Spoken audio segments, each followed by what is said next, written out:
Je m'appelle Claire Garnier, je travaille à la FOM, qui est la Fédération des OSBL d'habitation de Montréal.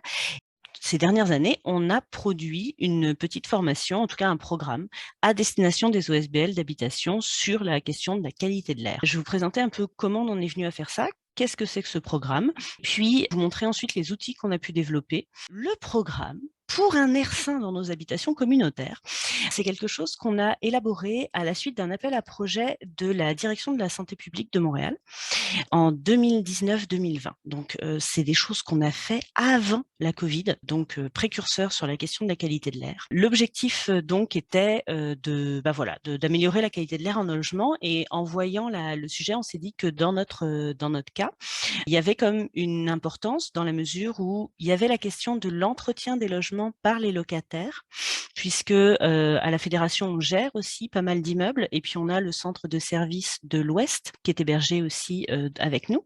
Et donc, avec cette expertise sur place, on s'est dit qu'il y avait quelque chose à voir, à savoir donner des outils aux locataires pour savoir comment utiliser leur logement pour le maintenir en bon état, notamment sur cette fameuse question des moisissures. Fournir des outils qui donneront des bonnes pratiques d'usage. Également identifier très clairement qu'est-ce qui relève de la responsabilité du locataire et qu'est-ce qui relève de la responsabilité du locateur. Et que les gens identifient ce qui leur appartient et le moment où c'est vraiment important d'appeler le gestionnaire, parce que là, c'est pas à eux de changer ça. Donc voilà, ça c'est à peu près le contexte dans lequel on a fait ça. Du début, on avait envie de faire des capsules vidéo pour rendre ça plus dynamique et faire en sorte que ce soit facilement utilisable. Comme tout projet, encore plus tout projet élaboré dans un contexte de Covid, vous doutez bien qu'il a changé de forme à peu près 80 fois. Donc, vous aurez droit au résultat final. Ce qu'on a produit finalement, c'est donc une trousse d'outils avec à l'intérieur donc une première vidéo d'introduction qui permettent de se familiariser en fait sur pourquoi c'est important de s'intéresser à la qualité de l'air en logement, qui est quand même un peu la base des choses. Et ensuite, du matériel pour produire 3 ateliers qui sont faits pour être faits avec les locataires dans vos habitations communautaires. 3 ateliers qui sont chacun composés d'une vidéo et d'un petit cahier d'animation. Chacun des ateliers porte sur une pièce différente du logement. Il y a un atelier cuisine, il y a un atelier salle de bain, puis salon, chambre, enfin pièces dans lesquelles il n'y a pas d'arrivée d'eau en fait, qui sont donc produites. Dans un premier temps, je vais essayer de vous partager la fameuse vidéo d'introduction, de manière à ce que tout le monde voit un petit peu à quoi ça ressemble et puis de quoi on parle. Partage. Présentation des choses, donc.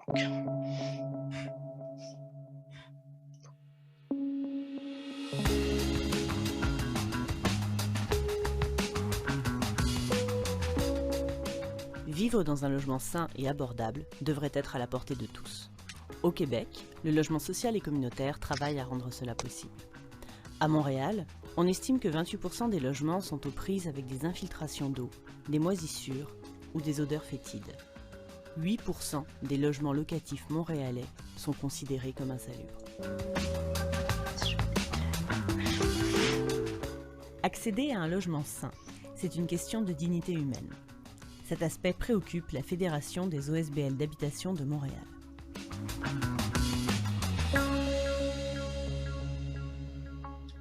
La Fédération des OSBL d'habitation de Montréal, en fait, défend le droit au logement depuis 30 ans maintenant. Et qu'est-ce que ça veut dire, le droit au logement? Le droit au logement, ça veut dire d'avoir un logement, bien sûr, qui est à la hauteur de notre revenu. Et bien sûr, d'avoir un logement de bonne qualité qui est salubre. Notre fédération, qui regroupe 250 OSBL d'habitation, on a divers types d'habitation. On peut avoir autant des OSBL d'habitation de 6 unités, mais on en a autant qui peuvent avoir jusqu'à une centaine de logements. Donc, dans ce contexte-là, vous comprendrez qu'on est beaucoup plus souvent à même de retrouver des problèmes de qualité de l'air ou de moisissure, par exemple. Donc, ce n'est pas des duplex, des triplex, ce sont des grands ensembles. Donc, il faut être capable d'informer autant les gens qui habitent que les gens qui entretiennent ces logements-là. Donc, vous avez notre directrice pour vous donner une idée que le fait que c'est une question de droit, l'accès aussi à un logement sain. Dans cette petite vidéo introductive qui est en fait destinée à ce que des groupes comme les vôtres puissent tomber par hasard sur le programme, puissent avoir une idée de quels sont les enjeux. Donc, d'une part, vous avez Chantal qui parle, et puis ensuite, on a décidé aussi qu'il était important de mettre en évidence la question de la santé publique. La qualité de l'air dans le logement, c'est aussi un enjeu de santé. À Montréal, la direction de la santé publique prend le sujet à cœur. Les moisissures qui sont présentes dans un logement peuvent avoir des impacts sur la santé, qu'on dit respiratoire. Alors, des choses comme l'asthme chez les enfants, le toux chronique, l'aggravation des infections. Alors, par exemple, un enfant peut faire des infections respiratoires, peut avoir un rhume un couple de fois dans un hiver. Si on a des moisissures dans le logement, ça risque d'être plus fréquent et de durer plus longtemps, mais aussi des personnes plus âgées qui peuvent avoir des problèmes aux poumons. Les moisissures dans un logement peuvent rendre ça plus difficile à contrôler ou peuvent augmenter les symptômes.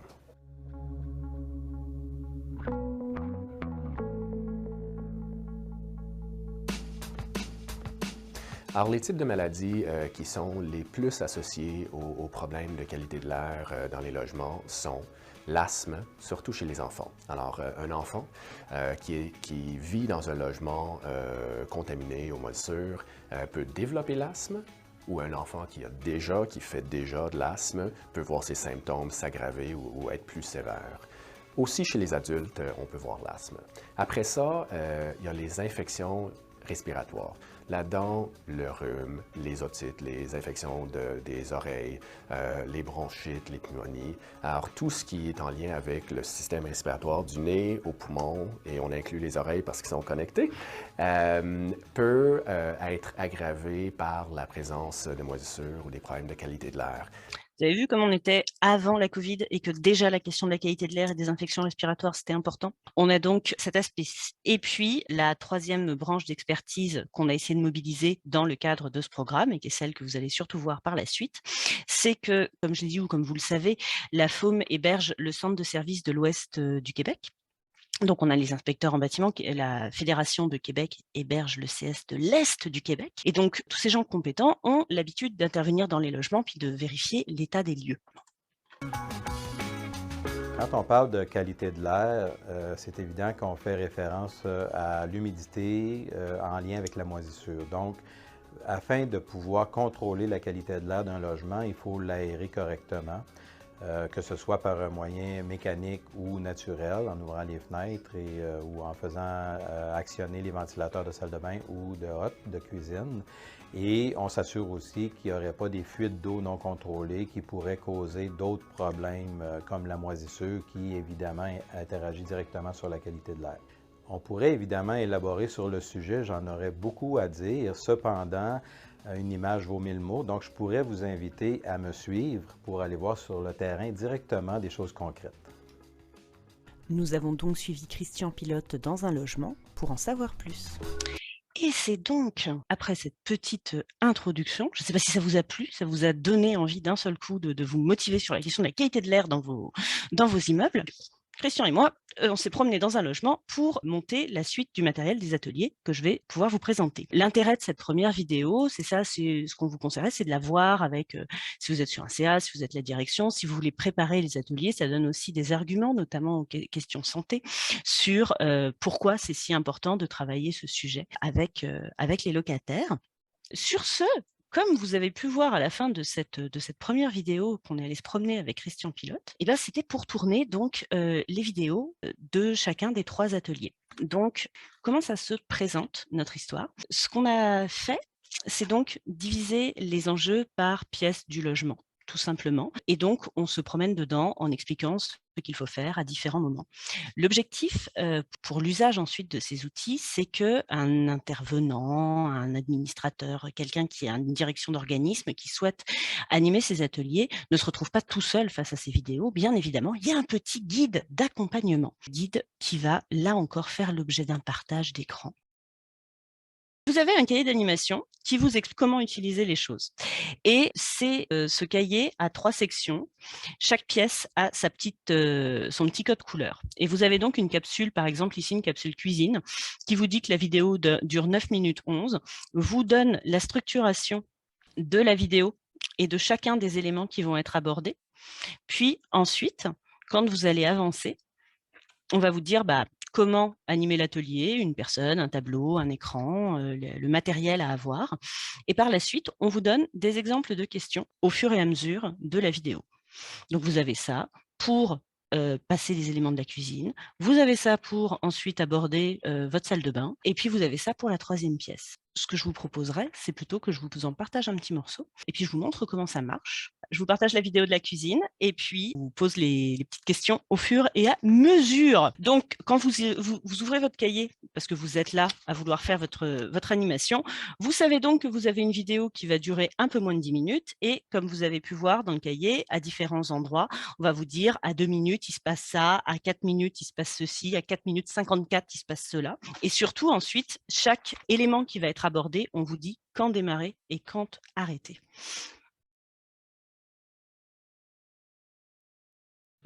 Voilà. Bonjour Christian.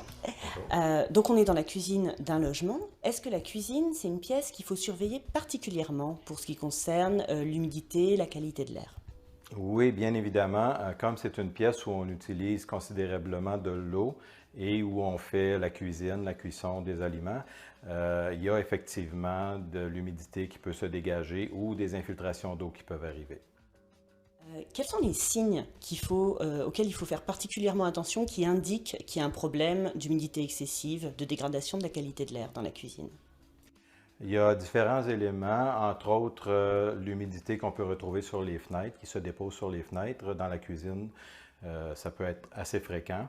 Il y a aussi les infiltrations d'eau causées par la plomberie. Donc, on pourrait voir sur les comptoirs de la pourriture, du bois pourri, sous les comptoirs aussi. Il peut y avoir aussi les murs. Les murs peuvent présenter certains symptômes. Si on n'a pas de fenêtre dans la cuisine, on peut quand même observer de l'humidité qui se dépose sur les murs si elle est excessive. Quelles sont les activités qu'on fait qui peuvent créer ce genre de situation? On a entre autres la cuisson des aliments. Donc, évidemment, si on fait bouillir de l'eau sur la cuisinière, il faut absolument faire partir la hotte de cuisine et s'assurer qu'elle fonctionne bien. On a l'utilisation des robinets. Le robinet peut être une source de fuite d'eau sans qu'on s'en rende compte. Donc, il faut à l'occasion vérifier sous les éviers, sous les comptoirs pour s'assurer qu'il n'y a pas de traces de fuite d'eau. Il est assez fréquent qu'un robinet puisse couler sans qu'on s'en rende compte, détériore le comptoir, fait de la pourriture et par conséquent amène la moisissure qui détériore la qualité de l'air. Donc, comme vous avez pu voir, vous avez une partie d'introduction sur les éléments généraux à surveiller à l'intérieur de la pièce. Et puis ensuite, on va rentrer sur, section par section, les petites choses à surveiller et sur lesquelles on fait un petit peu d'interaction. Donc, comme il y a un risque d'avoir de l'humidité excessive, de la vapeur d'eau quand on cuisine, qu'est-ce qu'il faut qu'on fasse avec la question de la cuisinière? Principalement, utiliser la hotte de cuisinière. La hotte de cuisinière est un outil très important dans la cuisine. Et là, moi, mon cahier me dit 2 minutes 22, il y a écrit utiliser la hotte, mettre sur pause. Et à ce moment-là, ce que mon cahier me dit, c'est de poser des questions à ma salle. Et donc la question serait, qui utilise réellement la hotte dans sa cuisine et qui l'utilise réellement à chaque fois? Vous avez des questions avec quand la fumée est noire ou seulement une fois que ça a fait sonner le détecteur de fumée et qu'il faut bien trouver une solution. Et vous avez des petites choses là-dessus. Vous n'aurez pas quelqu'un pour vous dire que ça ne sert à rien, de toute façon, que c'est beaucoup trop bruyant ou que ça fait peur aux chats, que ça fait tellement de bruit que ça crée des angoisses. Donc à partir de ça, ce qu'on vous encourage à faire, voilà, c'est de lancer une petite discussion sur le sujet, de noter les réponses pour faire parler un petit peu les locataires. Le but, c'est de voir c'est quoi l'usage réel aussi que les gens peuvent avoir. Et puis ensuite, de ramener vers la vidéo où on vous dit que vous pouvez la relancer. Donc normalement, vous l'avez mis en pause à 2 minutes 22. Et puis, le cahier vous dit, on reprend, on remet en lecture et on mettra la pause à 3 minutes et 54. Donc, moi, je repartage mon écran et je vous remets moins de 2 petites minutes de Christian Pilote vous expliquant comment utiliser une hotte de cuisine. On doit la faire fonctionner nécessairement dès qu'on commence à faire de la cuisson pour éviter qu'il y ait une dispersion inutile de l'humidité dans l'air. Quand on cuisine, est-ce qu'à chaque fois il faut faire utiliser la hotte? Est-ce que si on met des couvercles, des fois la vapeur peut partir ailleurs? Qu'est-ce qu'on fait avec ça? Tout à fait. Évidemment, quand on fait bouillir de l'eau, la vapeur peut se diriger à beaucoup d'endroits. Quand on enlève le couvercle, la vapeur se dissipe dans le logement. Donc, Plutôt de l'enlever complètement, il faudrait juste le positionner afin de s'assurer que la vapeur puisse être récupérée par la hotte. Donc, pour le même effet, vous allez diminuer la vapeur dans le logement. Des fois, après qu'on ait fini de cuisiner, il y a de la vapeur qui a pu se poser ailleurs dans la cuisine. On peut même voir des fois de l'humidité sur les murs des placards. Est-ce que c'est une bonne idée dans un cas comme ça d'utiliser la hotte, même si c'est après avoir cuisiné? Tout à fait. C'est certain que si vous voyez de l'humidité déposée sur les murs ou sur les fenêtres, dans le cas où il y a des fenêtres, déjà vous comprenez qu'il y a une humidité excessive dans votre espace. Vous laissez fonctionner la hotte un 10 à 15 minutes après avoir terminé la cuisson pour aider à extraire cette taux d'humidité-là extrême.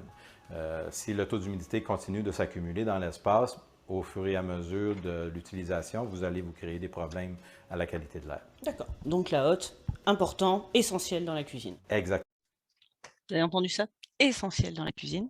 On aime bien. Et vous avez sur votre cahier d'animation le petit résumé des choses qu'on vous encourage à ramener avec votre atelier, en disant qu'on retient que la hotte, ça s'utilise dès le début de la cuisson, qu'on utilise des couvercles pour éviter d'envoyer son humidité partout, fait cuire les choses plus vite aussi, et puis on utilise la hotte aussi pour faire partir l'humidité après avoir cuisiné. Donc vous avez ces petits éléments qui vous sont rappelés. La vidéo va ensuite passer à travers 2 autres petits points. Donc, il y a un évier, c'est une arrivée d'eau. On imagine que dans la cuisine, c'est quelque chose qu'il faut surveiller, mais comment et qu'est-ce qu'il faut faire? Excellente question. Vous êtes donc maintenant avec votre cahier qui vous a dit 4 minutes 3, il y a un évier, qu'est-ce qu'il faut faire? On vous a suggéré quelques questions pour, pareil, entamer la discussion avec vos locataires sur, selon vous, quels problèmes peuvent être causés par l'eau et l'évier? Les éclaboussures d'eau.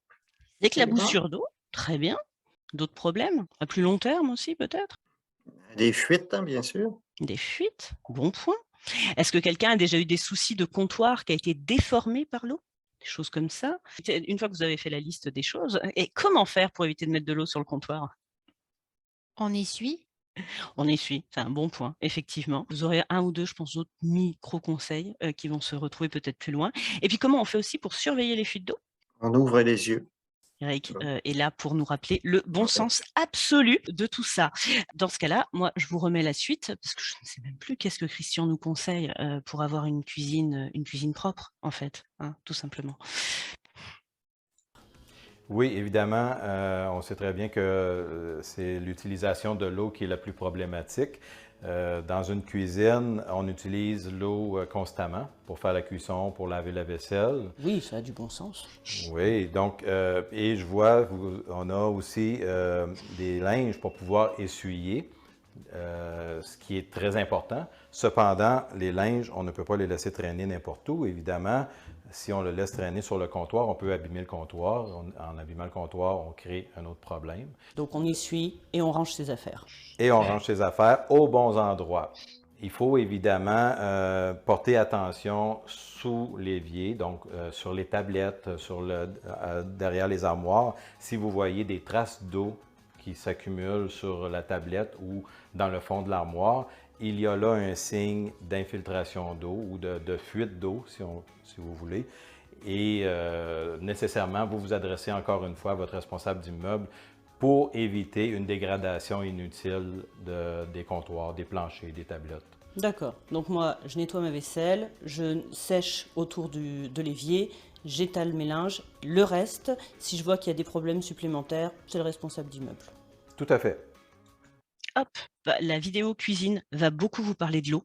La vidéo salle de bain va aussi vous parler de l'eau, mais elle va également vous parler laveuse, sécheuse, utilisation du séchoir, ou pourquoi le séchoir n'est pas une bonne idée. Et l'atelier, la vidéo qui, elle, va porter sur la chambre ou sur le salon, va aussi aborder le sujet de la climatisation. Donc, en fait, en préparation de ce genre d'atelier, on vous conseille bien évidemment de les regarder avant et puis de les utiliser en fonction des besoins que vous voyez dans vos organismes avec votre groupe de locataires. Vous avez ensuite toute la discussion, on vous propose quelque chose qui nous propose de nettoyer, l'importance de faire du ménage régulièrement et d'entretenir et de faire le ménage de sa cuisine, l'entretien des placards, le nettoyage du frigo, des choses de ce type-là. Donc là, vous avez simplement le cahier qui vous lance simplement sur la conversation. Donc, en fonction du public auquel vous vous adressez aussi, vous le savez mieux que moi. Si vous avez un OSBL d'habitation pour aînés avec, je sais pas, plein de dames qui ont l'habitude d'entretenir leur cuisine, vous n'allez pas avoir les mêmes réponses que si vous êtes directeur d'une maison de chambre, avec des gens qui ont beaucoup plus de difficultés par rapport à ces questions-là. Donc, le matériel est très adaptable à ce niveau-là. Puis surtout, il est suffisamment souple pour pouvoir vous permettre de faire les choses comme ça. Et puis, à l'issue de ça, on vous propose un dernier exercice. Normalement, là, vous avez des locataires qui sont à fond, ils sont très motivés. Ça fait 5 fois que vous les faites parler sur le sujet essentiel de l'eau dans leur cuisine. Et donc, on vous encourage à dire pourquoi est-ce qu'il faudrait suivre les recommandations de cette vidéo? Parce que moi, j'ai pas envie. Et puis, ceux qui ensuite ne veulent pas. Donc, on vous lance là-dessus. Donc, je vous partage la suite. Est-ce qu'il y a des choses au niveau de la nourriture qui pourraient s'accumuler quelque part? Donc il y a les placards, des fois il y a des choses qui tombent derrière la cuisinière ou à côté de la cuisinière. Est-ce qu'on doit faire quelque chose à ce niveau-là? Très certainement. Évidemment, quand on fait la cuisine, il arrive très fréquemment qu'on puisse échapper de la nourriture sans qu'on s'en rende compte même, de chaque côté de la cuisinière, même à l'arrière de la cuisinière. Cette nourriture-là, si elle est laissée là trop longtemps, elle va moisir et par conséquent détériorer la qualité de l'air. Il faut donc périodiquement retirer les appareils ménagers, autant la cuisinière que le réfrigérateur, pour pouvoir faire le ménage à l'arrière et ainsi améliorer la qualité de l'air. Vous avez le nettoyer périodiquement qui est arrivé, c'est le moment où vous pouvez mettre pause et donc engager la conversation sur pourquoi faire le ménage est important. Si moi j'ai pas envie de faire tout ça, si j'ai pas envie, la hotte elle est bruyante, et puis ma vaisselle, j'aime bien que l'eau coule, si je fais pas tout ça, si je laisse un peu l'humidité s'installer, qu'est-ce qui va vraiment arriver qu'est-ce qui peut bien m'arriver de pire? Bien, évidemment, Vous pouvez vous arrêter juste après pour engager le locataire et dire on vous propose un petit exercice dans le cahier en vous disant, répartissant le monde en 2 équipes. Certains doivent trouver des raisons pour pourquoi suivre les recommandations et d'autres doivent trouver des raisons sur pourquoi ne pas les suivre. L'objectif étant de ramener tout le monde du côté de la raison à l'issue de tout ça. Et puis, vous avez Christian qui va vous donner toutes les bonnes raisons. Vous avez l'obligation d'utiliser le logement de la bonne façon. Si vous ne le faites pas, vous allez créer des problèmes de moisissure. On en parle beaucoup de la moisissure. Exemple, vous n'utilisez jamais la hotte. Évidemment, il va y avoir beaucoup de vapeur dans l'air et la vapeur va se déposer sur les murs. Cette vapeur-là va détériorer la peinture et indirectement tous les finis derrière, créant ainsi de la moisissure. Ça se peut que vous voyez apparaître des petits spots noirs sur les murs. Donc, c'est un signe d'humidité excessive. La mauvaise utilisation des robinets, la même chose. Vous laissez couler l'eau sur le comptoir qui s'accumule, l'eau qui coule sous le comptoir, qui détériore le comptoir. Ça vient faire pourrir le bois, la pourriture étant de la moisissure. La moisissure va évidemment affecter considérablement la qualité de l'air. L'eau qui coule parce qu'on a un drain dévié qui n'est pas en bon état, l'eau va couler sur le plancher, détériorer le plancher, le faire pourrir. Toute la pourriture qui va s'accumuler due à la mauvaise utilisation des équipements va détériorer considérablement la qualité de l'air. Nécessairement, si l'air se détériore à ce point, vous allez avoir des symptômes sur votre santé. Hop là, vous avez eu toutes les raisons pour lesquelles il est important de suivre les recommandations. Et moi, j'arrête à ce moment-là parce qu'il y a écrit 7,54 sur mon timer et il y a écrit 7,54 sur mon cahier. Donc, je sais que c'était un moment où il est plus facile d'arrêter pour interagir avec ma salle. Et nous allons rentrer dans la petite partie synthèse, à savoir qui est responsable de quoi.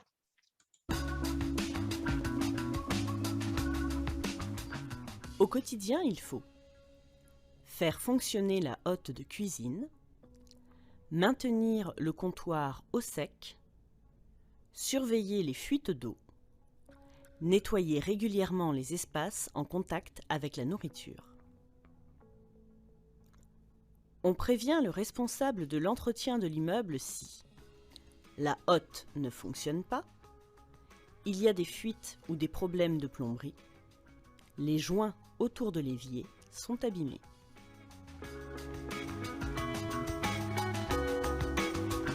Voilà. Bien évidemment, donc comme vous voyez, c'est un support qui vous est proposé, qui a les questions, les réponses. Vous avez le matériel et vous avez le cahier qui est fait à côté pour vous dire à quel moment mettre pause, à quel moment relancer. Donc, je vous conseille de le faire un peu avant votre atelier, histoire de savoir ce qui va se passer, pas vous retrouver un peu pris au hasard. Ceci dit, ça se rattrape. Et puis, pour insister sur la question de la responsabilité de l'un et de l'autre, vous avez, c'est ça, les panneaux à la fin. Donc là, c'est le moment où vous pouvez également insister avec les locataires sur comment ça fonctionne. J'ajoute que en plus du cahier d'animation, enfin à la fin du cahier d'animation, et puis c'est dans un document aussi à part, vous avez ce qu'on a appelé des petits aides-mémoires qui sont donc à imprimer, à distribuer à l'issue de l'activité. Ils se présentent comme ceci. Donc, comme vous voyez, on retrouve notre code couleur de notre cuisine qui vous rappelle comment utiliser chacun des éléments, qui repasse en fait tous les éléments qu'on a revus, notre fameuse hotte, nos questions de ménage, nos questions de fuite d'eau, ce qui doit être amené à l'attention du responsable d'immeuble, et on vous a laissé ici de quoi écrire dans votre organisme quelle est la personne à appeler, qui doit être prévenue et comment la prévenir. Donc c'est pour ça qu'on vous conseille imprimer donc ça et puis vous la remettez au locataire à la fin, de manière à ce que les choses puissent être rappelées à l'issue de ces ateliers. Voici donc le petit kit d'outils qu'on a pu produire. Ça, vous avez dedans le matériel, vous avez le cahier. Les choses sont effectivement téléchargeables depuis le site de la FOM. Donc, vous pouvez télécharger les cahiers, les PDF et les vidéos. Elles sont dans un drive. Normalement, on peut les télécharger. Et puis, si vous êtes membre de la FOM, vous pouvez écrire à votre fédération pour qu'on vous envoie un cahier papier. Puis, on a même des petites clés USB. Je laisserai les autres voir en fonction des fédérations, mais vous pouvez télécharger les versions numériques sur le site de la fédération. Voilà ce qui conclurait, mettons, les grandes lignes de cette présentation.